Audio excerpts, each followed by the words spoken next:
Alright, woo, now that I'm out of my depressive stage, I will start talking about some anime that I've been watching recently. Again. Yeah, I bet you guys didn't see this one coming. But anyways, today I'm going to be talking about Amigami SS, slaughtered that name, and K-On! So, look forward to this. Even though I'm going to be doing it right now, so I guess you don't really have to look forward to it, rather than sit back, relax, and let it wash over you. So K-On!, what can we honestly say about K-On!, other than the fact that it's uber adorable, and honestly, all those moe freaks out in the world will probably eat it up by the dozen. I'm eating it up slowly, but it's not something that I'm finding particularly nutritious. It's almost kind of like drinking a soda, or having a Diet Coke, or something that's completely non-good for you. You're drinking it and you're like, yeah, it tastes good, but then it doesn't give you that sort of fullness that I'm really sort of desiring right now.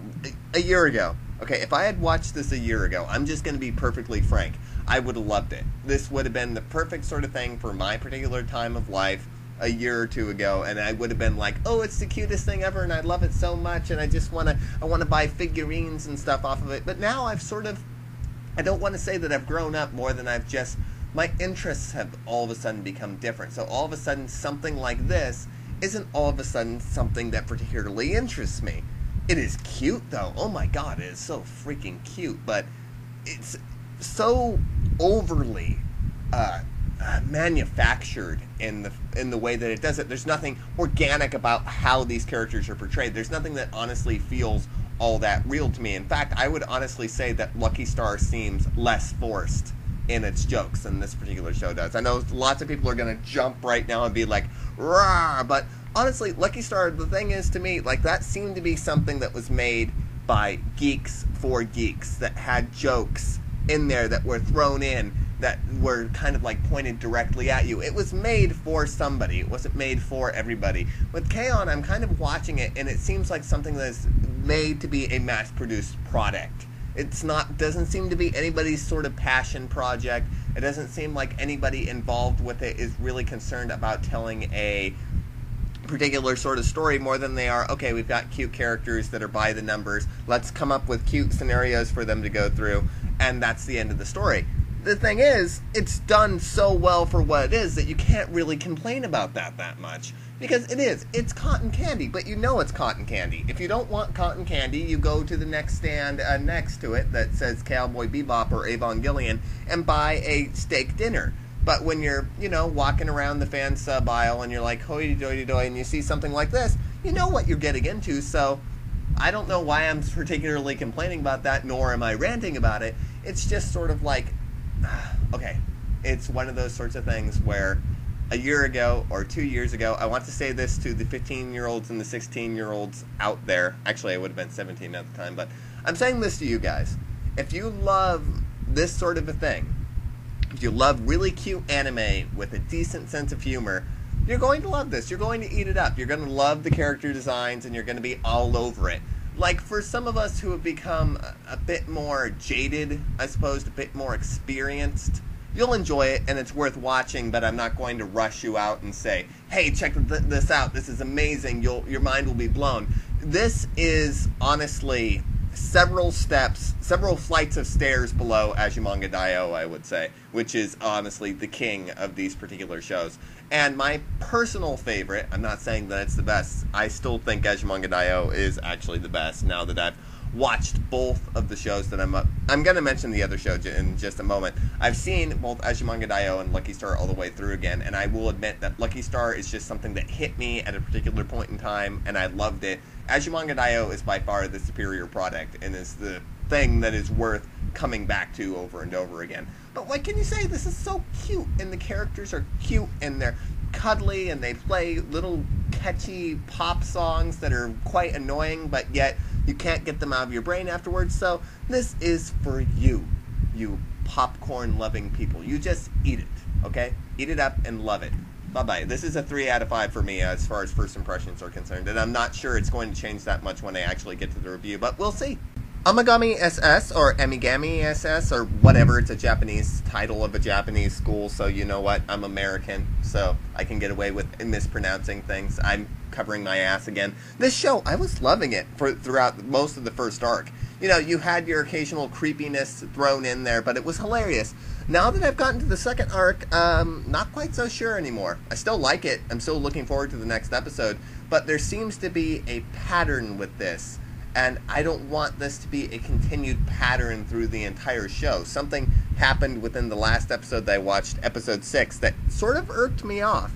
Let me explain the basic premise here. This sort of takes a Higurashi sort of approach to adapting a visual novel sort of dating sim atmosphere.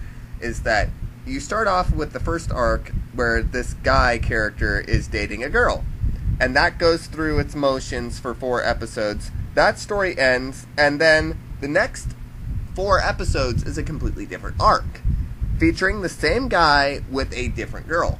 So the show basically resets itself and says, okay, what would have happened if he hadn't gone out with this girl and instead had gone out with this girl? And I personally thought it was a great premise. The problem is, so far, and this isn't something that I can say for sure is going to be a continuous thing, is that there seems to be a sort of weird fetish thing going on with kissing random body parts on the body that wouldn't ordinarily be kissed, at least not in any sort of public light. In the first arc, there was a sequence where he's kissing the back of this girl's knees, and it was sort of like a weird fetish sort of thing, and you sort of go, yeah, but it fits those particular sets of characters, this couple, him and her, at this particular set point in time. And then you get to the second coupling, and you sort of go, well, okay, maybe this will be a different sort of story. But then you go through it, and sure, her character is different. But the fact is, she still lets him go through with a sort of fetishistic, I'm not saying that right. I know, fetishistic, I don't even think that's a word. But she basically lifts up her shirt and says, oh, it's okay, you can kiss my belly button or whatever, in the sort of creepy way that he had kissed the other girl on the back of the knee. I'm beginning to think this might be a continued pattern throughout this entire show. And I'm sitting here going, no, because it worked for the other girl, because she was kind of weird in the first place. I mean, there's an entire, like, weird point in the show where they're sitting in this cafeteria, and there's this sort of strange, I don't even know how to describe it, really. It's like this role-play, S&M role-play of them in the cafeteria. It has to be seen to be believed. But the girl was weird, and so it was kind of acceptable. In this particular case, the girl he's going out with now is more normal, so I was expecting more of a traditional sort of love story. But I'm not getting that. I'm getting something creepy again.